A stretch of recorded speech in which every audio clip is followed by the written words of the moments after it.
Bonjour à tous, ici Thomas Amoudi et je vais vous parler de photographie. C'est la première vidéo de l'année, enfin c'est du moins la première que je tourne en 2023, et sûrement la première diffusée. Si c'est pas le cas, c'est pas grave, ça marche quand même parce qu'on peut le souhaiter jusque fin mars. Donc je vous souhaite à tous une très bonne année, pleine de projets photos trop chouettes et épanouissants j'espère, pleine de découvertes, d'amusement, de fun, etc. Et j'espère que vous avez tous bien profité des fêtes. Alors, petite vidéo aujourd'hui pour vous parler d'un truc tout simple, c'est les photographes qui essayent un petit peu de vous duper. C'est un truc dont j'avais déjà parlé rapidement sur la chaîne, je sais plus trop où. Il y a toujours des abonnés qui connaissent mieux le contenu que moi, donc si vous vous souvenez de la vidéo où j'ai déjà mentionné ça, n'hésitez pas à le signaler en commentaire, je serais moi-même très content de la redécouvrir, mais c'est quelque chose que j'avais déjà évoqué, dont on va parler ici. Parfois, sur les réseaux sociaux principalement, on voit des modes passer, et très souvent ça consiste à s'inspirer des générations précédentes, sans trop le dire. Donc j'ai bien conscience qu'il y a une différence très claire entre être influencé par des photographes et que ça se retrouve dans votre pratique. Moi j'ai beaucoup écouté de John Frusciante, le guitariste d'Aladot, donc quand je joue ça s'entend beaucoup. Moi j'ai pas autre chose qu'une pratique personnelle, mais je comprends très bien ce côté influence. Vous aimez des choses, ça se retrouve dans votre pratique. C'est sain, c'est naturel, c'est normal d'être un espèce de melting pot de toutes vos influences. Là on va aller quand même un peu plus long, on va aller dans des images où vraiment l'inspiration est très forte et je pense que les travaux que je vais vous présenter ont marché justement parce qu'il y avait ces références à des travaux qui étaient déjà connus et populaires. Alors j'ai pris quelques exemples dans cette vidéo, c'est des photographes très connus, enfin très connus entre guillemets, c'est juste pour vous expliquer, j'aurais pu prendre plein d'autres exemples de moins connus, etc. On s'en fout de plus, j'aurais pu en mettre le double, le triple, etc. Sur ça, vous pouvez me croire, mais je suis assez simple, j'ai pris cela pour faire la vidéo. Faut aussi avoir conscience que les modes ça change, alors j'ai remarqué que Eggleston est moins copié maintenant qu'il l'a été il y a quelques années, et que ce qui est copié le plus c'est plutôt Alex Sott. Alors je sais que je le dis jamais bien, Alex Soff, mais c'est une horreur à prononcer. Bref, sans doute parce qu'il a fait un cours pour Magnum qui je pense s'est bien vendu, qu'il est simplement populaire, hein. Ses travaux sont trop bien donc c'est normal qu'il influence les gens. Il y a un peu ce mouvement là, donc le Eggleston est moins tendance qu'avant. Alors je sais que c'est le genre de vidéo qui fait râler les râleurs, donc on va préciser quelques points ensemble avant de démarrer. Premier point, cette vidéo n'a pas pour but d'attaquer qui que ce soit personnellement, c'est pas du tout le sujet, c'est pas le propos, c'est pas mon intention, c'est juste que pour illustrer ce dont je vais vous parler, c'était quand même plus simple de vous montrer des cas concrets. Il y a plein de photographes là-dedans qui font des travaux que j'adore, tout simplement parce que j'adore les travaux dont ils s'inspirent, donc forcément j'aime bien ce qu'ils font. Donc moi-même c'est des comptes auxquels je suis parfois abonné, c'est des photographes que j'ai suivis très longtemps, et c'est des choses que j'ai beaucoup aimées, donc il n'y a aucune attaque personnelle là-dedans, et aussi c'est des photographes qui, depuis les travaux que je vais vous montrer, on fait des choses qui sont plus personnelles, très intéressantes et que j'aime bien aussi. Donc vraiment, faut prendre ça avec du recul et pas trop monter dans les tours. Deuxième point très important, je parle pas ici de plagiat ou de copie, des définitions légales bien précises, etc. et qui peuvent faire l'objet de poursuites. C'est pas du tout le cas. Personne n'a été condamné pour ce que je vais vous présenter. Donc ici, on parle seulement, uniquement et juste d'inspiration, on va dire très marquée. Et j'insiste, on parle juste d'inspiration très marquée ici, rien d'autre. Est-ce que personnellement, je trouve ça dommage? Oui. Est-ce que si je trouvais ça dans un livre photo en faisant mes achats, un peu comme je fais mes courses, mais en faisant mes achats, est-ce que je le referme moi tout de suite en me disant j'ai déjà vu ça, ça ne m'intéresse pas? Oui. J'ai un avis personnel que je ne partagerai pas plus en détail ici sur le sujet, mais retenez juste ça, c'est des inspirations trop marquées à mon sens qui pour moi gâchent le travail. Et ils le gâchent aussi parce que pour moi ils profitent un peu du fait que beaucoup de photographes n'ont pas assez de culture photo pour se rendre compte de cette très forte inspiration. Par contre, cette vidéo, elle a un but qui est très clair, c'est de vous faire réfléchir à ce que vous voyez sur Internet et ce qui est populaire sur Internet. Et c'est ça, pour moi, l'un des intérêts d'avoir de la culture photo. Alors, je prône souvent la lecture de bouquins et compagnie, mais c'est un peu le credo de ma chaîne, tout ça. Il y a plein de raisons d'en lire, pour se cultiver, pour avoir des idées, pour avoir de l'inspi, etc., pour plein de choses. C'est très bien, mais c'est aussi pour ça, pour être capable, quand vous voyez des travaux, de séparer les trucs qui sont vraiment neufs et impressionnants, et il y en a, on en trouve régulièrement beaucoup, et même parfois, parmi les abonnés, j'en trouve des très chouettes. Et à l'inverse, des choses qui sont un peu de la redite et qui n'ont pas trop d'intérêt. C'est aussi à ça que ça sert la culture et c'est aussi pour ça que je fais ce contenu de façon plus générale. Et donc pour vous montrer tout ça, je vais switcher sur l'ordi et on se revoit tout de suite derrière l'écran pour vous montrer quelques exemples.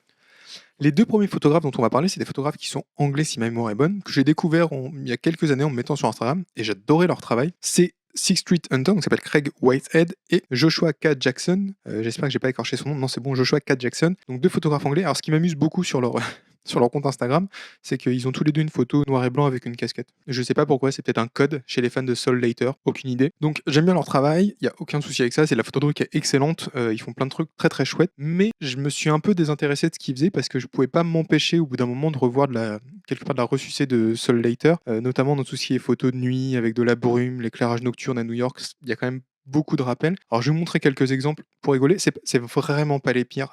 Encore une fois, c'est des photographes que j'ai appréciés. Je me suis un peu lassé de leur travail, mais j'ai vraiment apprécié ce qu'ils faisaient au début. Ça m'a fait découvrir plein d'aspects de la photo de rue. Je pense vraiment que c'est pas les pires du tout. On va en voir d'autres après. Alors les pires plus marqués sur ces aspects-là, mais eux, je pense vraiment que c'est pas les pires et ça se voit beaucoup moins maintenant dans leurs travaux qu'avant. Mais c'est juste pour vous illustrer que parfois vous allez tomber sur des trucs, vous dire ouais, ces mecs ils ont 200 000 abonnés, c'est super populaire, etc. Ce qu'ils font, c'est trop bien. Il y a des raisons. Ils surfent sur quelque chose qui marche déjà bien et je pense que ça aide quand même pas mal, même si ça n'enlève rien à leur talent. Par exemple, si on regarde ce que fait Craig Whitehead avec Sol Later, il y a quand même un petit motif qui revient, une petite intérêt pour les parapluies à New York. Je vous dis pas lequel est quoi. Alors on peut deviner, je pense, avec le grain des images, mais je vais pas plus forcer sur ça. Donc il y a quand même des gimmicks qui reviennent, je trouve. Et au bout d'un moment, ces parapluies new-yorkais sous la pluie, on se dit bon, je les ai vus dans les livres d'histoire, je les revois là. Je sais d'où ça vient, ça m'apporte plus grand chose de retomber sur ce genre de travaux. C'est pareil du côté de Joshua Katchak.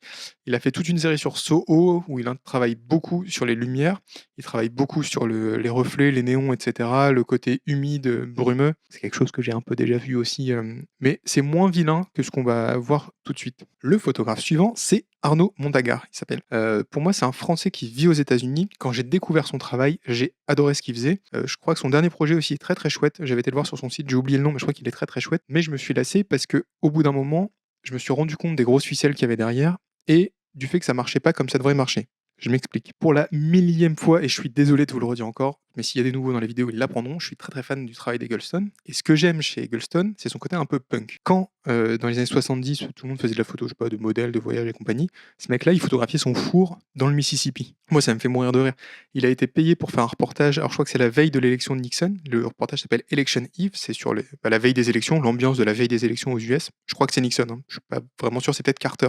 Peut-être Carter. Et en fait, il a fait des photographies de la campagne, il a rendu ça, il a pris son chèque, il s'en fout. Et Eggleston, ça me fait. Moi, l'approche me fait vraiment marrer. Le côté, je photographie mon quotidien, moi, c'est intéressant, tout est démocratique, tout est bien, et je me fiche du reste. C'est quelque chose qui m'amuse beaucoup. Et le problème, c'est que c'est un peu comme pour le mouvement punk où les codes se retrouvent ailleurs, mais pas l'esprit. Quand moi, je vois par exemple Arnaud Montagar qui fait ça, donc à droite, on a une image d'Eggleston qui photographiait la télé dans son salon, une image en pas très haute définition, mais on va s'en contenter. Et à gauche, on retrouve le travail d'Arnaud. Le problème, vous voyez, c'est qu'on perd un peu de l'esprit. Aller aux US pour refaire les images d'Eggleston, c'est pas tellement le propos. Oui, on surfe sur la nostalgie de cette vie américaine, on repense aux images iconiques qu'on aime bien, mais on s'éloigne quand même de l'esprit du truc, qui aurait été plutôt de photographier un carrefour à Seclin. Et c'est quelque chose qu'on va beaucoup retrouver dans son travail, donc dans l'époque où il faisait des séries sur les US, par exemple avec le ketchup, évidemment sur les tables. Pareil, la fameuse voiture abandonnée dans les buissons. Alors là, pour le coup, ce serait assez compliqué, je pense, de savoir vraiment de mémoire laquelle est de Arnaud et laquelle est de William. Je suis même pas sûr de m'en souvenir. Et pareil, le grand classique, la bouteille de soda au milieu de la bagnole ou de la composition, fond blanc, les couleurs, tout ça, c'est quand même assez proche et on retrouve un peu cet esprit-là nostalgique, américain, etc. À l'époque d'Eggleston, c'était son quotidien en fait. C'est lui, il allait sortir avec ses potes, il y avait une bouteille, il la prenait en photo. Il n'y avait pas de référence, de nostalgie à quoi que ce soit.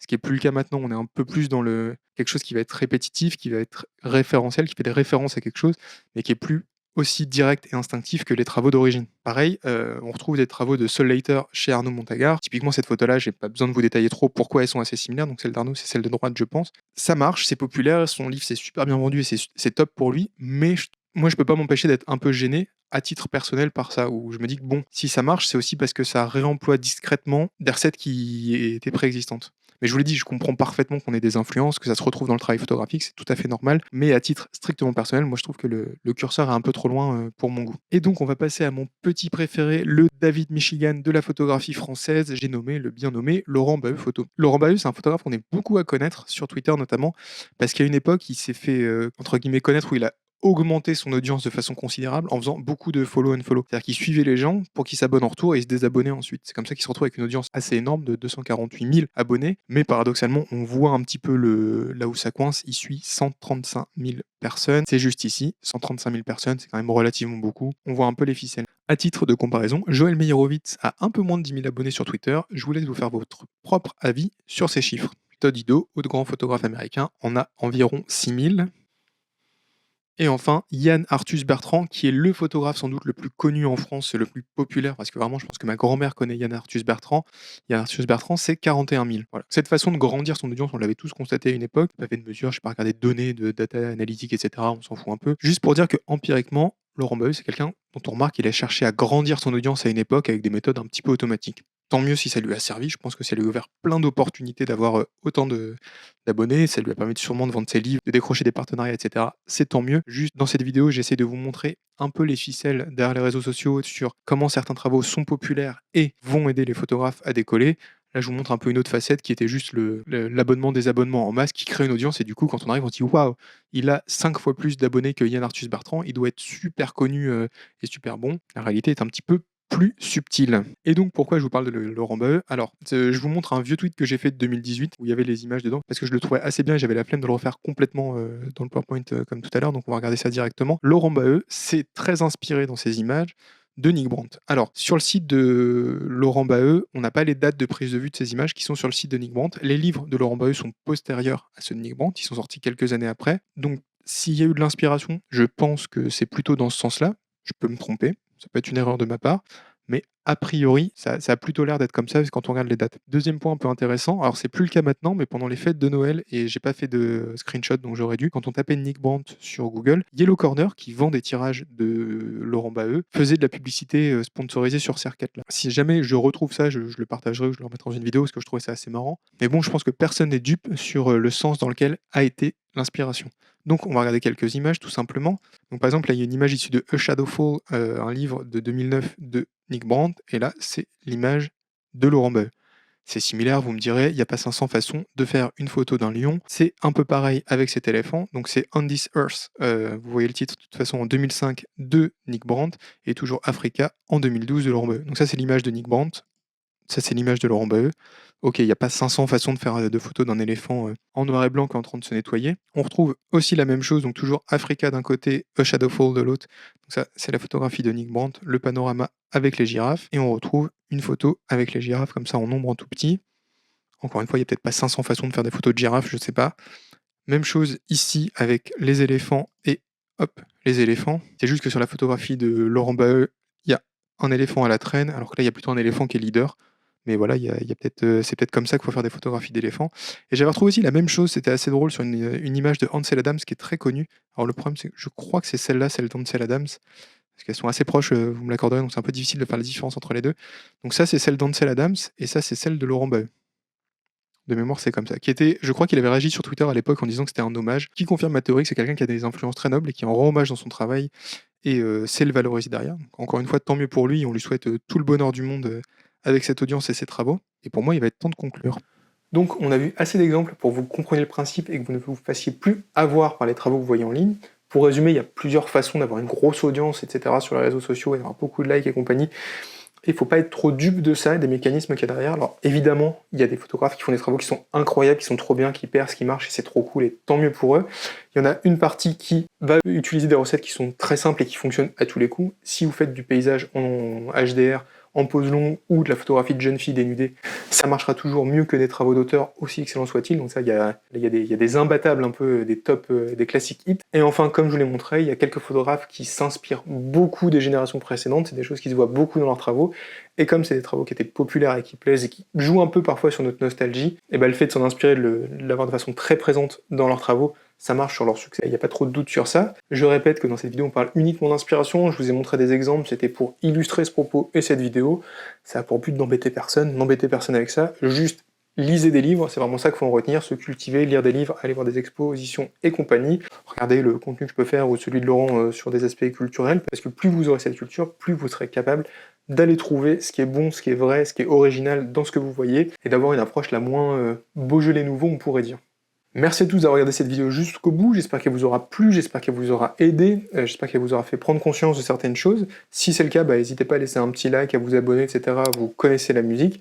Et toujours dans l'optique de vous aider pour cette nouvelle année et d'entamer un projet photo, c'est le moment de se lancer. Si jamais vous êtes chaud, il y a mon livre qui s'appelle 10 outils indispensables pour votre projet photo. Vous pouvez le télécharger gratuitement avec un lien sous cette vidéo. Et moi je vous dis à la prochaine. Salut!